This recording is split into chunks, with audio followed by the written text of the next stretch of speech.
tarde. Eu sou o Altair e a partir desta quinta-feira estarei aqui com vocês apresentando o Farroupilha Agora, sempre com a companhia do meu amigo Sérgio Rossi, né? A Eliane Dal Ponte, a doutora Eliane Dal Ponte também com a gente hoje, convidado especial, e pretendo contar com a presença dele seguido, meu grande amigo, empresário, palestrante, o Sérgio Canei. Os temas de hoje a gente pretende abordar, não tem como fugir do assunto, o que aconteceu no último domingo. Só que a gente quer fazer uma abordagem um pouquinho diferente aqui.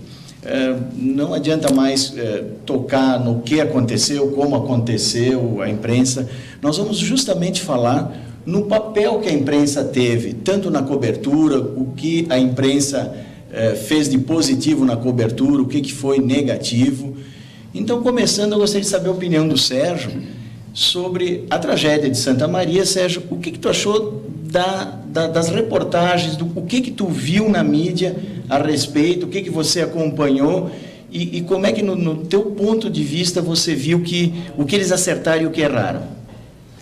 Boa noite aos telespectadores, é um prazer muito grande estar de volta aqui agora com a apresentação do grande amigo Altair, que é um empresário de sucesso e hoje então comanda esse programa. Parabéns pela escolha da TV comunitária Canal 14, da escolha do Altair como apresentador.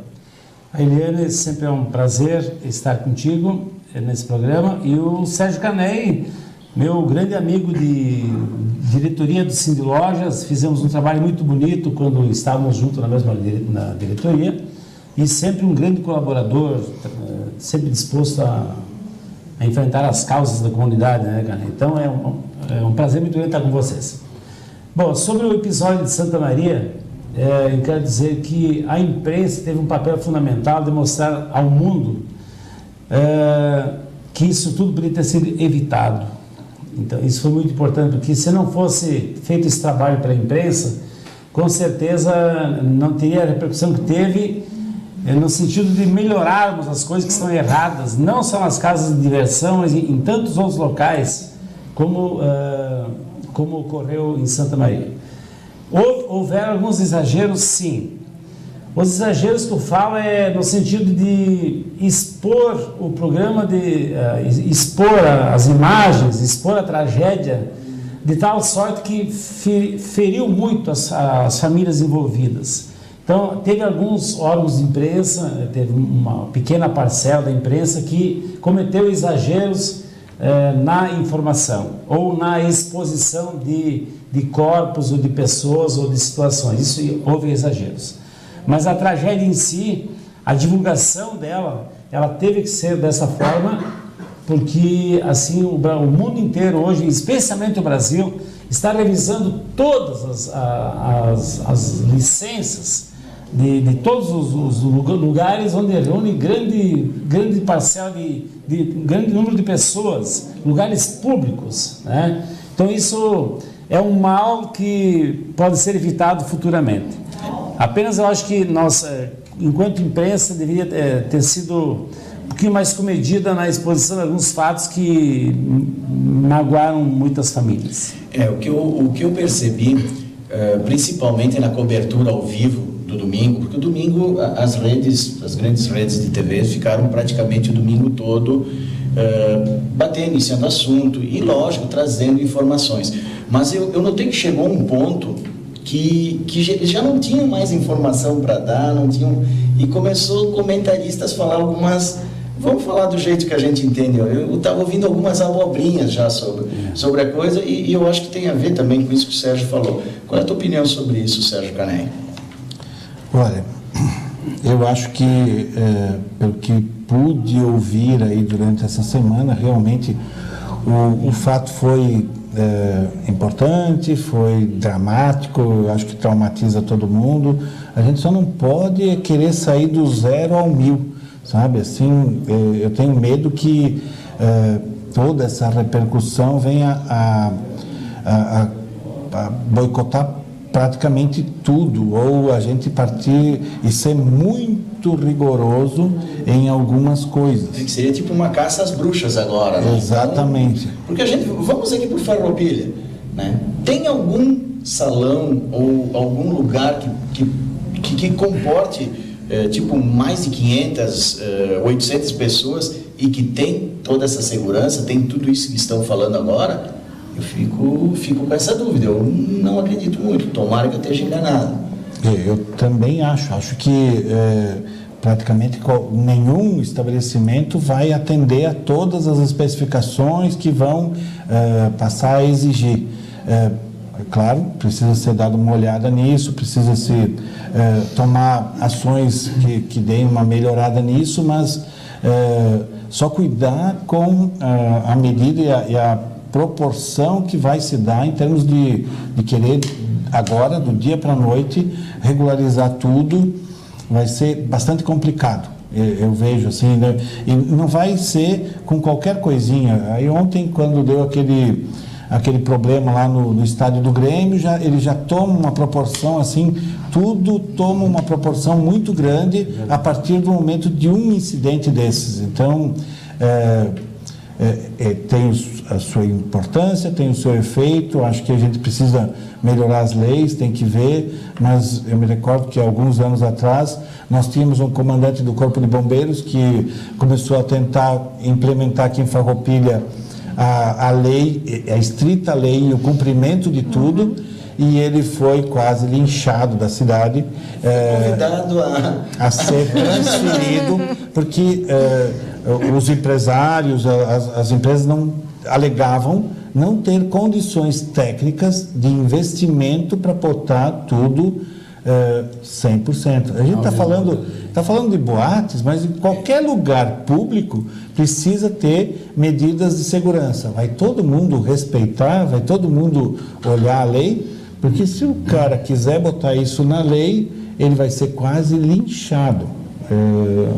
Inclusive, eu vou agora pedir para a doutora Eliane, porque além de doutora advogada, mãe também. Então, vendo como aquele coração diferente, a gente acompanhou tudo isso e, claro, a mulher tem uma sensibilidade maior e nós mesmos pais, a gente estava se colocando no lugar dos pais que deviam estar aflitos, deviam estar assim preocupadíssimos com o que estava acontecendo. Eliane, o que você achou dos comentários, do que foi falado naqueles momentos?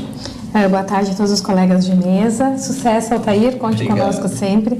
Realmente, o que a gente viu nas redes sociais, os comentários depois dessa divulgação, é a questão do sensacionalismo que é feito muitas vezes, né? O que choca, os corpos, e esperar que a pessoa chore. Tu vai entrevistar, a pessoa já está chorando, aí tu fica ali para querer que tenha aquela comoção. Infelizmente, as tragédias... Eu vejo que o lado da imprensa foi informativo, porque tinha muitos jovens que não eram de lá, então as famílias, para não correr rapidamente, né? Então ficavam, se não entravam em contato, pelo menos elas tinham alguém que as mantinha informadas. Mas, por outro lado, infelizmente, a gente só aprende com as tragédias. Parece que precisa acontecer tragédias para que daí se comece de novo uma rigorosa, né, aplicação das leis, como o Caney falou antes, aquele bombeiro, no caso, né, era o coronel, né, responsável, o comandante, isso, perdão. Então, ele quis, né, colocar a lei, ele quis impor, mas não porque ele era uma pessoa autoritária, era porque isso era necessário. E aí ele foi convidado a se promover, né? Quando uma pessoa começa a incomodar, ela tem uma promoção, isso em todas as áreas. E aí é necessário, claro que é rigoroso, ninguém quer atentar às normas, ninguém quer seguir, porque eu vou gastar, porque não precisa, meu estabelecimento não vai dar nada.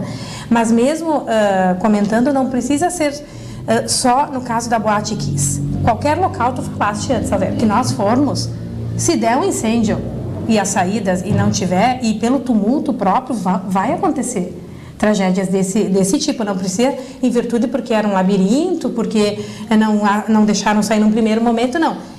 Tudo vai chegar a esse fim, infelizmente, né? Mas eu vejo, então, a parte do sensacionalismo que a imprensa sempre prega e a informação. pena que o sensacionalismo envolve sentimentos de pessoas que perderam quase todos os filhos. Teve 2, 3 filhos, né?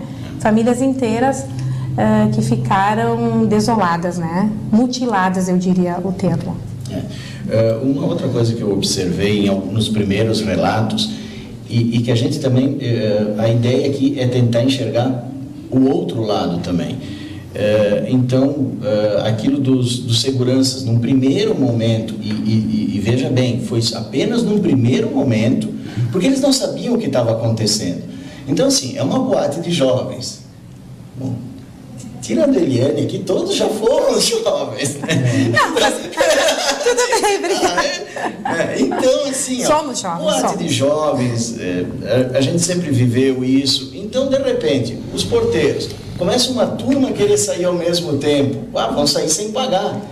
Claro que, com certeza, no que o pessoal percebeu o que estava acontecendo, no que eles viram que a coisa realmente... Com certeza eles liberaram, com certeza ajudaram, até inclusive teve relatos de algumas pessoas que dizem, logo que eles perceberam realmente o que estava acontecendo, não só liberaram, como estavam ajudando.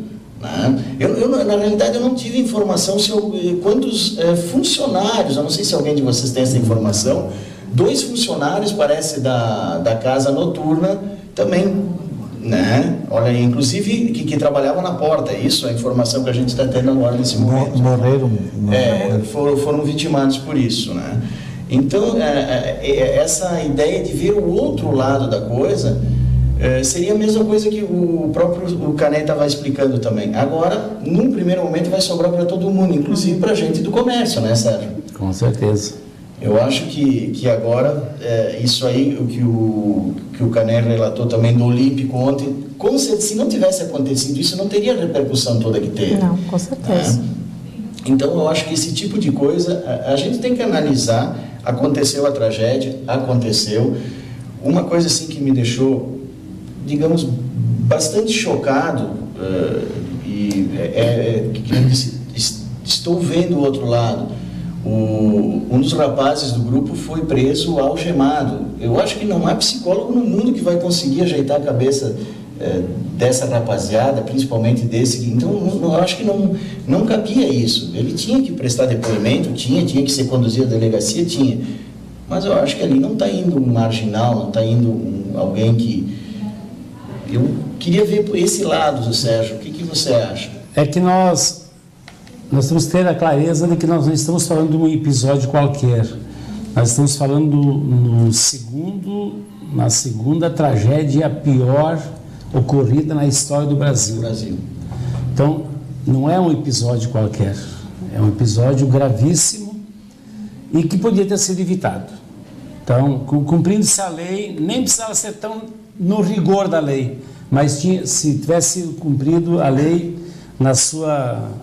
na parte mais tênue, né, teria sido evitado esse pior. Então, isso é uma verdade. Agora, nós temos comércio, por exemplo. O Cané tem escritório, o doutor Helena tem escritório. São todos lugares públicos. Nós trabalhamos em lugares públicos. Exatamente. Onde frequentam centenas e centenas ou dezenas de pessoas por dia, e que elas têm que ter suas vidas preservadas. Eu não sei como os outros empresários fazem, mas eu tenho, inclusive, na minha empresa, sempre tive isso por hábito, fazer um seguro contra acidentes para os meus clientes que estão dentro da loja.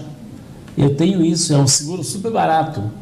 O cliente que entrou na loja, ele está assegurado contra acidentes de percurso, acidentes de... qualquer tipo de acidente que possa ocorrer com ele dentro da empresa. Mas, como o Cané falou, a manifestação muito prudente. Nós precisamos que agora, então, muitas coisas sejam corrigidas de forma um pouquinho mais veemente do que vinha sendo feito. Mas a tolerância ela vai diminuir, com certeza, absoluta, a nível de Brasil e de mundo.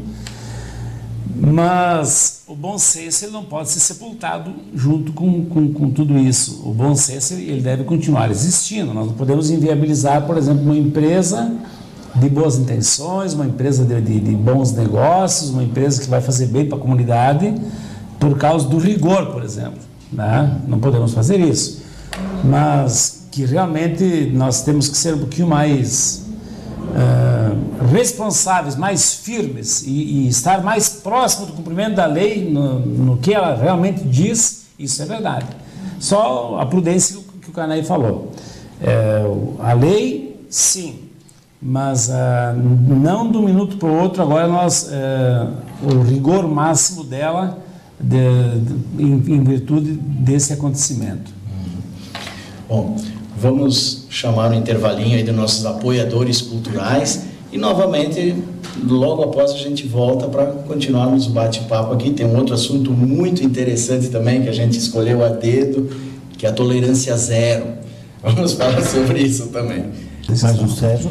19 horas 24 minutos, 27 graus, voltamos com Farroupilha agora. O assunto é a cobertura, é como foi tratado o infeliz episódio de Santa Maria. E eu gostaria de ouvir com a Eliane isso que a gente estava justamente comentando, dos próprios porteiros.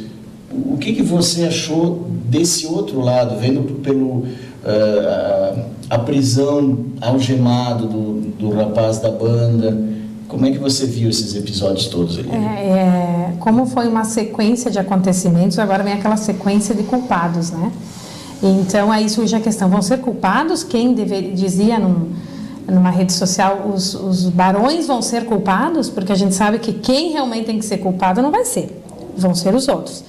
Não acredito que houve sim a imprudência, sim, mas não que eles queriam realmente fazer aquilo para criar fogo, não que os coitados seguranças lá, porque claro, se a gente viu quando eles fizeram uma maquete, né, que eles mostraram a maquete em forma digital, assim, era um labirinto. Então, quando chegava nos seguranças, até vinha a porta, eles não tinham como ver, sim, realmente está pegando fogo. Eles acharam que podia ser um tumulto, alguém tinha uma briga, né? Informação que eles acharam que isso, era. E aí, claro, eles tinham que olhar, até que alguém disse não, e eles daqui a pouco perceberam a fumaça, daí eles foram prontamente. Então, eu não vejo que eles queriam fazer aquilo realmente assim, eu diria que é uma infelicidade, né? É uma tristeza grande, as pessoas erradas nos lugares errados, né? Como é que tu vai dimensionar a tragédia? Nunca aconteceu. O Sérgio mesmo disse, é o segundo. Eu acho que o primeiro maior foi o cerco do Rio de Janeiro. Rio de Janeiro, né? Isso. Acho que é. E é triste, sim, mas não acredito que as pessoas tiveram a intenção, o dolo, como a gente fala, né, na parte criminal. Foi uma infelicidade de ocasiões, de acontecimentos e sequência que acabaram, então, culminando com essa tragédia.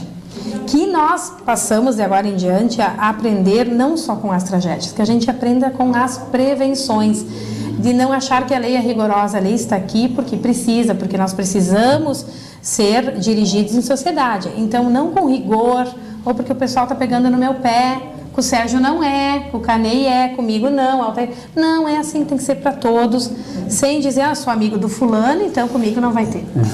Isso que eu penso, né, no recado.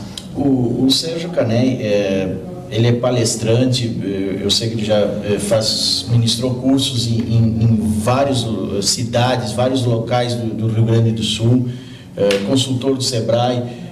Canay, essa tua experiência toda nesses auditórios que tu tinha, às vezes com 100, 200 pessoas, alguém falou nisso? Antes de acontecer isso, alguém chegou para ti e disse, olha, nós estamos com problema de lotação aqui, estamos com medo de segurança e tal. Antes de acontecer, alguém alguma vez nas tuas palestras, nesses eventos que você faz, que eu sei que reúne bastante gente, falou sobre isso? Não, né? Ninguém falou, ninguém fala, todo mundo... na verdade, foi um dos maiores acidentes que já aconteceram, mas vamos combinar, né?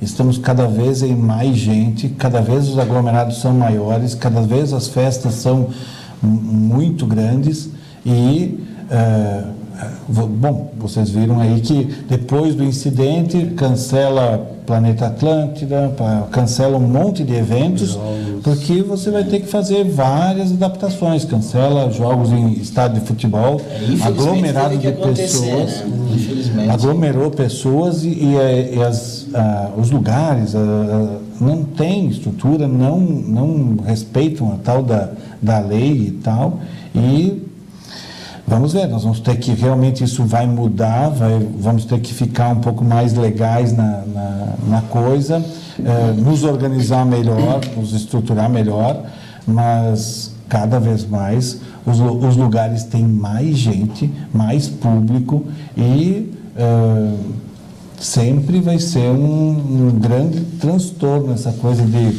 como fazer essas saídas de emergência, essas sinalizações, toda essa estrutura, isso custa dinheiro. Só que eu fico imaginando assim, esses tempos eu estava vendo uma reportagem em Porto Alegre, caiu um luminoso e acertou a cabeça de uma pessoa e o cara veio a falecer. E estavam fazendo um debate, discutindo o que tinha que fazer, porque a prefeitura não fiscalizou, porque se é responsabilidade da empresa, de quem é a responsabilidade. E tinha o secretário lá da prefeitura de Porto Alegre, e ele disse, olha, se quiserem que eu seja o responsável, eu posso ser, né? Eu vou contratar mais um monte de funcionários para poder fazer a fiscalização, a vistoria, engenheiros, e eu vou chegar lá no luminoso da empresa. Primeiro, eu vou cobrar uma taxa, porque isso eu vou ter, é um trabalho que eu vou ter que adicionar, eu vou ter que cobrar uma taxa para sustentar essa estrutura. E eu vou chegar lá, tem um pouco de ferrugem, ou está enferrujado, você troca, porque eu quero a garantia de que isso aí não vai cair, porque eu vou ser o responsável. Eu vou ser linchado, eu vou ser tirado, vão fazer 1000 coisas e todo mundo vai achar que é um absurdo cobrar a taxa a mais, é absurdo pagar um engenheiro. Que é o outro lado da moeda, né? Tu tens tudo isso, mas tu vai ter a contrapartida nisso. O custo-benefício. Eu não estou defendendo a coisa assim, não deve ter. Estou dizendo que é necessário, que é importante, mas que a gente tem que ser assim, uma coisa viável, dando tempo e fazendo com que as empresas se adaptem, né? Permite uma colaboração, né, nessa mesma linha de raciocínio. Por exemplo, imagina, nós todos somos pais, e os telespectadores que estão nos ouvindo também têm seus filhos, seus netos. Então, imagine só, o seu filho vai num evento, numa boate, num show noturno, e você sabe que é um lugar que está 100% seguro, dentro de todas as condições necessárias, um ambiente maravilhosamente bem preparado, dentro da lei.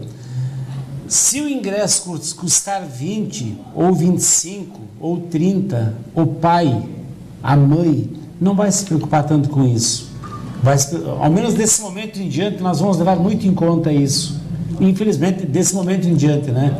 Então, se teve um investimento a mais, doutor Eliane, concorda comigo? Se o proprietário do prédio, do salão, teve que fazer um gasto a mais, ok, isso vai ser repassado gradativamente para os ingressos e isso vai se pagar e as pessoas vão ir porque realmente vai ser mais seguro. Que num primeiro momento agora, me permite, Sérgio, num primeiro momento agora ficou muito concentrado, ficou muito evidente, então está todo mundo muito em cima. Com certeza agora as coisas vão se ajeitar, vai haver uma consciência coletiva, eu acho que proprietários, até São Paulo, parece uma das principais ruas lá que tem casas noturnas, parece que a maioria não abriu essa semana, já antevendo uma fiscalização, já queria deixar preparado para depois. Então, né, infelizmente, a gente tem que sentir muita dor para certas atitudes serem tomadas, né? Isso a gente vê quando tem um acidente aéreo, isso a gente vê quando tem uma grande tragédia, alguma coisa de comoção, que nem deslizamento de terra. Todo mundo sabe que nos morros desmatados é uma coisa que vai acontecer, na primeira chuvarada muito forte vai acontecer. Mas o pessoal, talvez por falta de opção, talvez por outra... Porque casas que a Defesa Civil muitas vezes interdita, o pessoal vai lá, continua lá. E quando o pessoal vai entrevistar, eles dizem, eu não tenho para onde ir. Quer dizer, que opção nós como sociedade estamos dando para esse pessoal, gente? Eu entendo que as casas de diversão que se adaptarem, se estruturarem melhor, doravante, elas vão atrair um público maior. Elas vão ganhar dinheiro com isso. porque realmente as pessoas estão levando isso muito em conta e pena que só a partir de agora, né?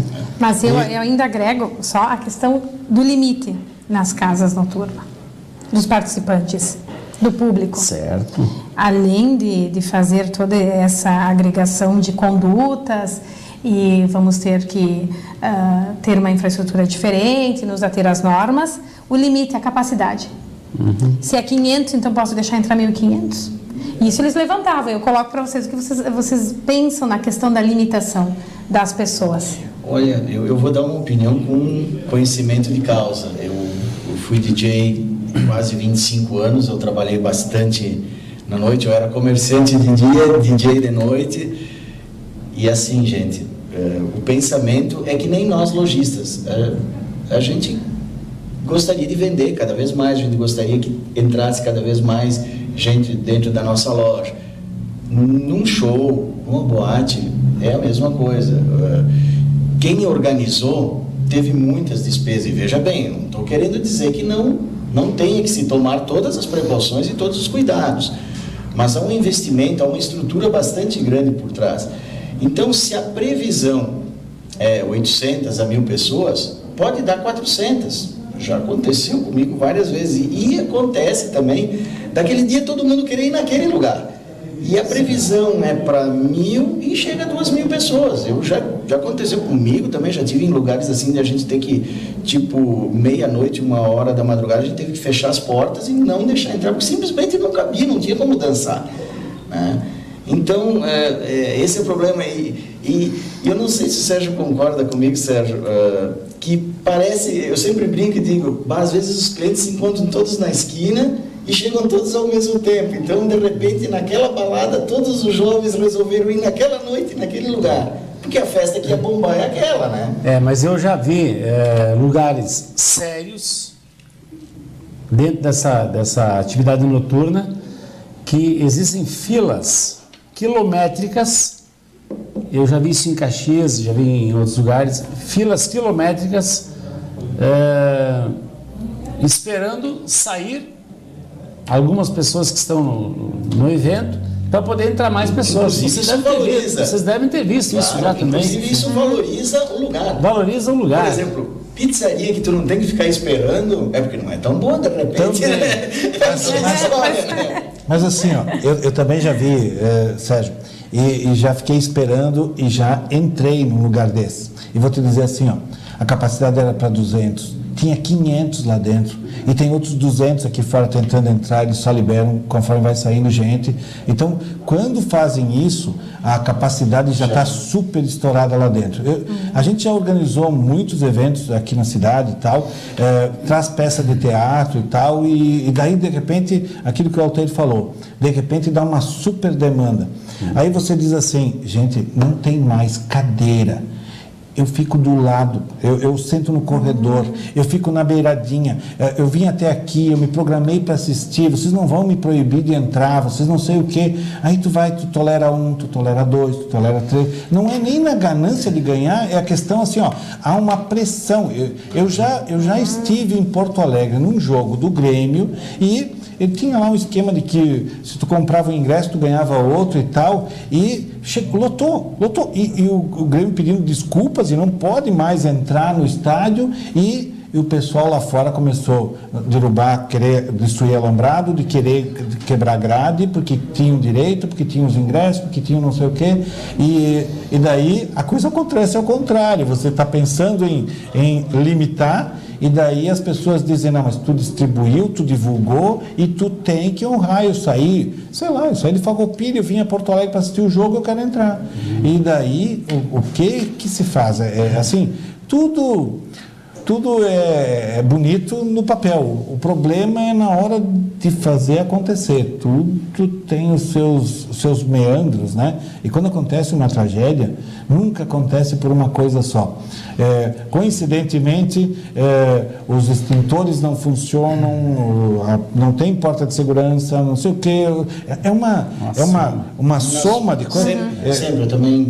Tu assiste um desastre aéreo e tu vai ver a causa do acidente. acidente, se fosse uma coisinha só, o aviãozinho se arruma. Mas é uma que deu outra, que deu outra. Quantas vezes quebrou coisa no avião, você nem ficou sabendo, o avião pousou e tudo certinho. Quantas boates pegaram fogo, daí vão dizer, olha, o músico usou fogo de artifício que não podia, não sei o quê. Mas quantos já fizeram? A gente vê na televisão shows. Era normal para aquela banda. Ele fazia, diz que cansou de fazer, inclusive... uma das primeiras meninas entrevistadas era bem fã dessa banda, acompanhava o grupo, era amiga de alguns integrantes do grupo, e disse que o momento máximo que a gurizada mais gostava era justamente esse. Né? Quer dizer, de repente nunca ninguém chegou pro cara e disse, pô, isso não pode fazer num lugar fechado, um lugar... Mas isso, eu concordo em gênero, número e grau com o que o Canei falou. Há uma sequência de acontecimentos que vem a dar nisso. Bom, a gente vai fazer mais um intervalinho aí. Lembrando a vocês que amanhã, dia 1º, o Cristiano vai estar aqui com o Farroupilha agora, né? E vai trazer o Bruno Tusset, o Anderson Once e o Samuel, né? O Samuel Caster, vão estar aqui, vão falar mais sobre isso. Isso aqui é assunto para ficar mais do que um programa, foi bastante tocado. Então, no próximo bloco, a gente já entra com Tolerância Zero. Voltamos com o Farroupilha agora. São 19 horas e 44 minutos. A temperatura se mantém, 27 graus. Agora a gente vai falar num assunto que é bastante polêmico. Eu acho que vai faltar espaço, porque há várias opiniões divergentes e é o Tolerância Zero. Doutora Eliane, o que é essa tolerância zero? Então, a tradicional lei seca mais rigorosa, né, que as pessoas estão comentando, em virtude, voltando, né, pegando um pouquinho o assunto que nós estávamos nos outros blocos, né, as grandes tragédias também acontecem nas nossas linhas viárias, nas estradas, né, e já tinha a lei seca antes, né, onde ela tinha...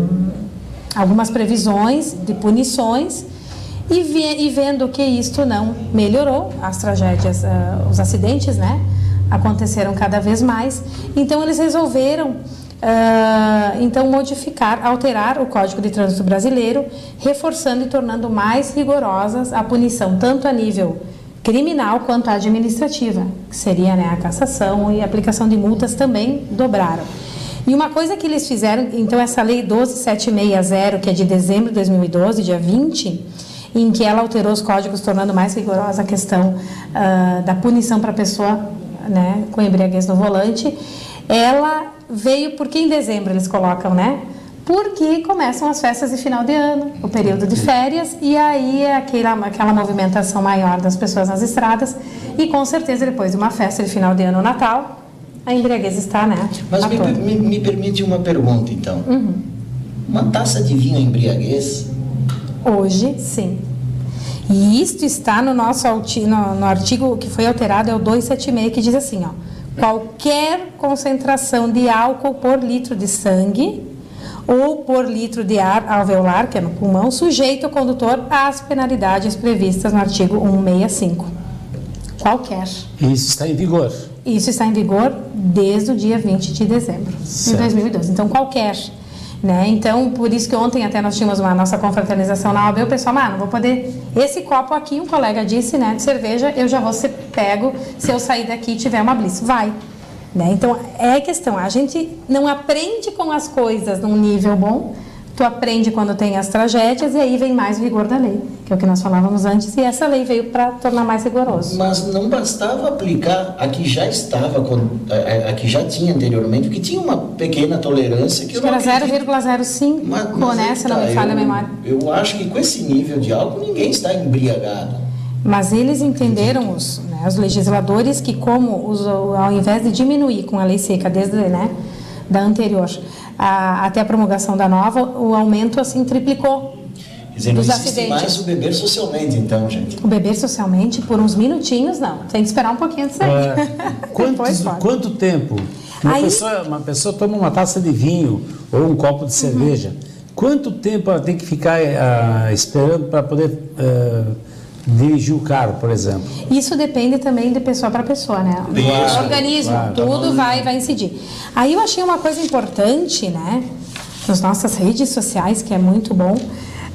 A revista Auto Esporte da editora Globo, eles fizeram um resultado com os testes de bafômetro numa mulher e num homem com os mesmos índices adquiridos. Então, o antisséptico bucal, muita gente usa, né? Uma coisa tão simples. E que contém álcool. Com isto, no ato, se eu passei e logo em seguida eu saio e eles me abordam, 0,33 miligramas por litro na mulher. Já acusa. Já acusa. E no homem, 0,71. 5 minutos depois, então, que eu passei, na mulher não tem mais nenhuma miligrama e no homem ainda fica 0,08. É interessante, mas ao mesmo tempo engraçado que isso que se usa diariamente, tu escova teus dentes, tu passa, tu vai, tu sai. Claro. Já, né? Claro que depois tem a questão também aqui, coisas simples eles pegaram. O própolis, que muita gente usa, né, também. O própolis. Aquele que vem da abelha ali, do mel, é isso mesmo? Ele é deve aquele ser diluído. Ele é diluído, ele não é aquele próprio. Aquele diluído que eles usam que fica mais fortezinho, né, em gotas, né. E aí, no ato, a mulher fica com 0,39 e o homem 0,55. E depois de 5 minutos, aí sim, o própolis é bom. Nem homem nem mulher ficam com nenhum resquício de miligramas de álcool, né, no sangue. O bombom de conhaque, quem não gosta de um bombom de conhaque? Chocolatras de plantão e vão ficar apavorados. Com certeza. Gente. Mas de conhaque, Altair. De conhaque. Pois é. Então, eles fizeram o teste com 2. Então, no ato, 0,50 a mulher, 0,38 o homem. E depois de 5 minutos, a mulher não tinha mais nenhuma miligrama e o homem continuava com 0,12. E os florais de Bach, me desculpe, meu colega, amigo, Dr. Milton, os florais de Bach também foram aqui utilizados, né, nessa pesquisa. 0,17 na mulher, 0,30 no homem. Mas depois de 5 minutos, nem nada mais. Mas está me surpreendendo também nessas informações que você está trazendo, Eliana, é que eu sempre pensei que o homem, por ter um porte normalmente maior talvez quantidade de sangue pelo porte diluísse físico, mais fácil. Diluísse muito mais fácil. Pelo que eu estou vendo aqui, as mulheres conseguem eliminar muito antes que o homem. Mas assim, ó, o que me chama a atenção nessa mudança de lei é aquilo que nós estávamos falando até antes também. Ou seja, a lei vem, e o Altair disse, mas não era suficiente manter aquela que já existia? Provavelmente era. E daí a doutora Eliana vem e dá um dado de que não funcionou. Ou seja, você tem que aumentar a penalidade, você tem que aumentar a restrição, porque daí o que acontecia? Em 2 toques, brasileiro se adapta e diz assim, ó, eu não quero fazer o teste do bafômetro e eu não faço. Aí tem que vir uma lei que diz assim, você é obrigado a fazer, você pode ser levado a um médico ou mesmo o agente, se perceber sinais de embriaguez, pode te multar. Ou seja, era tão simples, era só respeitar o bafômetro, mas a gente entra, aí os advogados sabem bem disso, você entra com 500 liminares e você consegue burlar praticamente qualquer coisa. Hoje eu ouvi falar que uma boate lá em Porto Alegre que estava trabalhando com liminar há não sei quanto tempo, hoje a liminar foi cassada, né? A questão do efeito colateral da coisa. A liminar é cassada e agora eles não podem mais trabalhar. Nós somos os campeões também de descobrir jeito de burlar a lei. E depois criticamos porque ela fica cada vez mais rigorosa. Meu amigo, se você não se adapta, o leão vai começar a fazer o brete ficar cada vez mais estreito.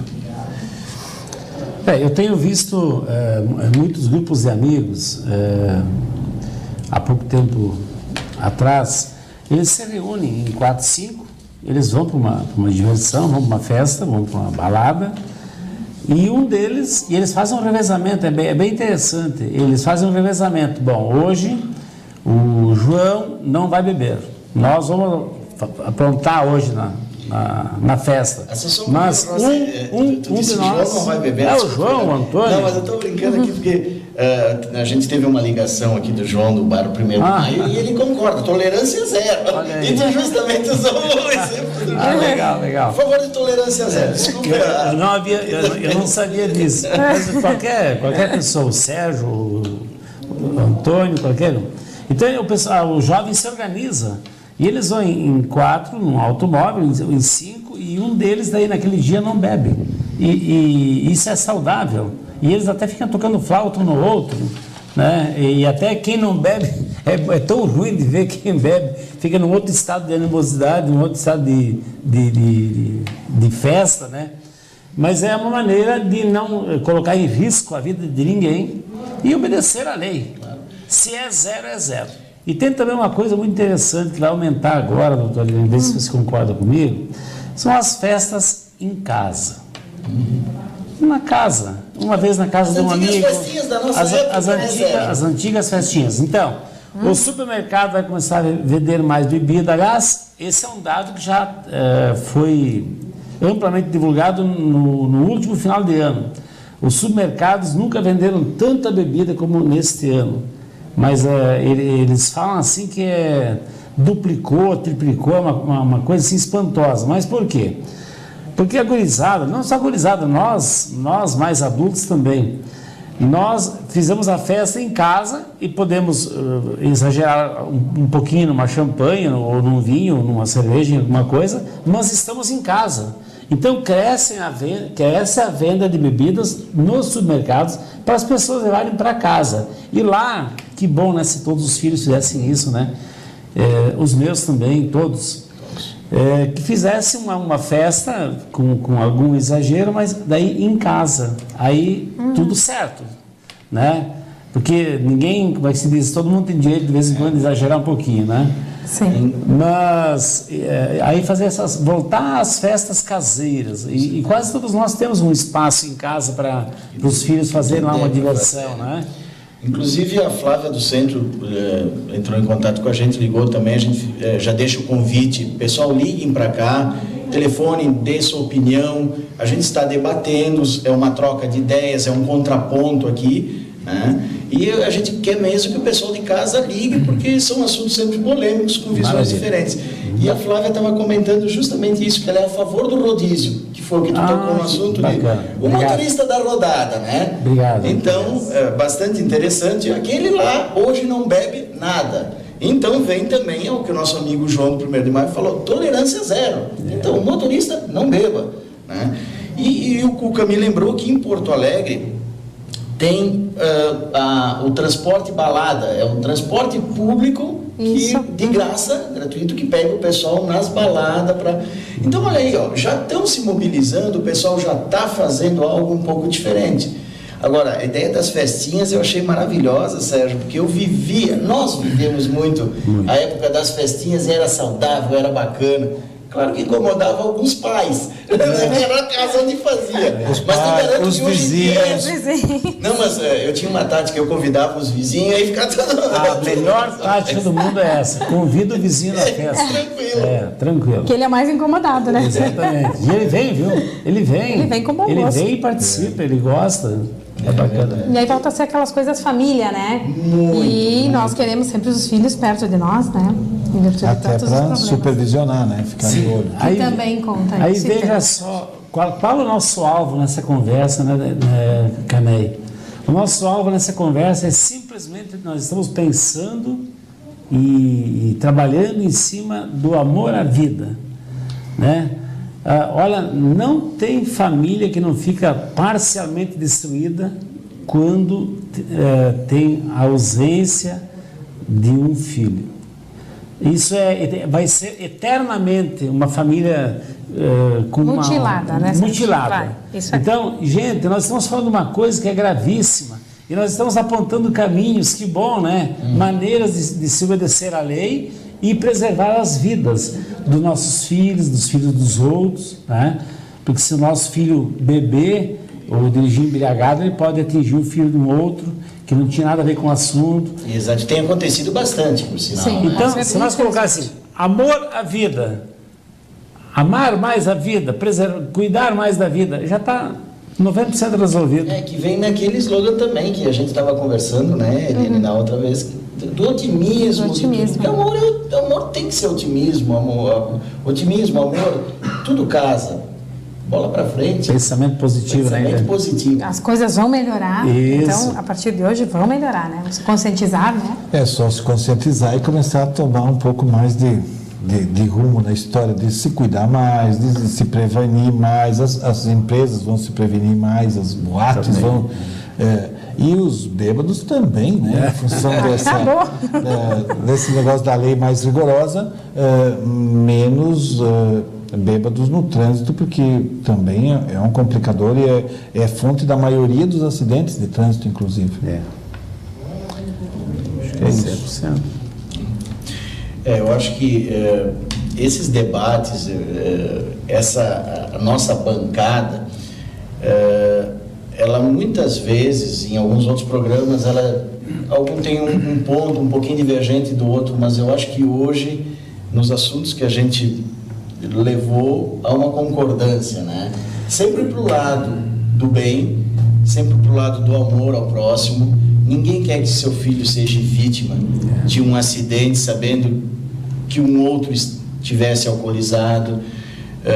A gente tem a preocupação quando nossos filhos saem de casa, e filho de peixe, peixinho o meu mais velho é DJ também, então a gente fica sempre, quando eles vão fazer uma viagem, a gente fica preocupado, quando eles vão para uma balada, vão para um jogo de futebol, a gente fica preocupado. Aqui no Rio Grande do Sul me parece que não é tanto ainda, eu tenho acompanhado poucos estados, mas a gente pensa, e os pais daquele pessoal em São Paulo, aquela rivalidade muito grande, aquela brutalidade entre torcidas organizadas. Então, enquanto tu poderia ficar tranquilo que teu filho está indo ver um esporte, ele pode não voltar. Então isso é uma coisa assim que nos deixa, acredito eu, bastante preocupado. A gente está chegando ao fim. Eu gostaria que a nossa amiga Eliane dissesse alguma coisa para concluirmos. Então, concluindo esse nosso encontro agradável, que as nossas colocações elas sirvam no sentido de um aprendizado, de uma conscientização e de querer mudar, não só através das tragédias, né? Mas que a gente comece a mudar agora, né? Como sempre. Agradecer aos colegas mais uma oportunidade e mandar um abraço para as minhas colegas e colegas lá da Procuradoria do Município, que também nos assistem e gostam muito dos nossos comentários. Ao nosso recepcionista, o senhor Geraldo, também muito querido ouvinte aqui, e a todos que nos acompanharam hoje e sempre. Obrigada. Sérgio Cané. Que fique essa discussão, essa reflexão a respeito de como nós encaramos as leis, né? O respeito ou não a elas é que dá toda a balada de como vai ser as próximas e com certeza isso ajuda muito a gente eliminar, ou se não eliminar, mas pelo menos diminuir significativamente tanto mortes no trânsito, que é uma das calamidades maiores, como acidentes como esse que vitimou um monte de crianças, né? Porque eram todos jovens lá em Santa Maria. Então fica aquela mensagem de refletir um pouco a respeito dessa coisa de nos adaptarmos àquilo que está estabelecido pela sociedade. Próximo. Então, para encerrar o nosso obrigado aos telespectadores que nos prestigiaram mais uma vez e dizer que aqui nós não somos donos da verdade. Nós aqui nós emitimos opiniões, nós fizemos considerações sobre este ou aquele assunto, mas que sempre que o nosso telespectador discordar, porventura, de alguma opinião nossa, também pode se manifestar, tem aí os telefones e é um prazer também fazermos o contraponto. Exato. Né? Mas, finalizando, então, agradecer a companhia do Altair, que foi muito bem na apresentação do programa hoje, parabéns. É verdade. A doutora Eliane, que esses dias eu pude visitá-la na prefeitura e fui maravilhosamente bem recebido por ela e seus colegas.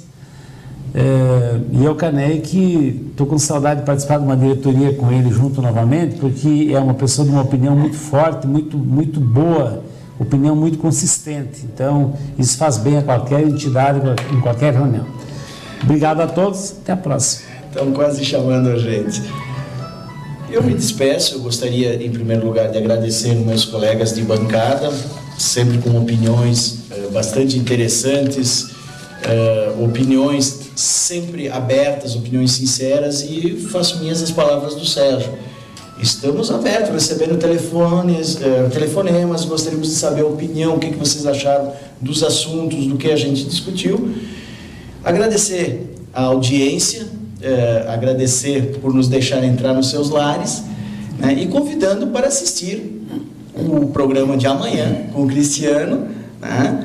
Vamos ter certamente um assunto muito interessante que já foi dito, e Farroupilha agora amanhã. Boa noite a todos.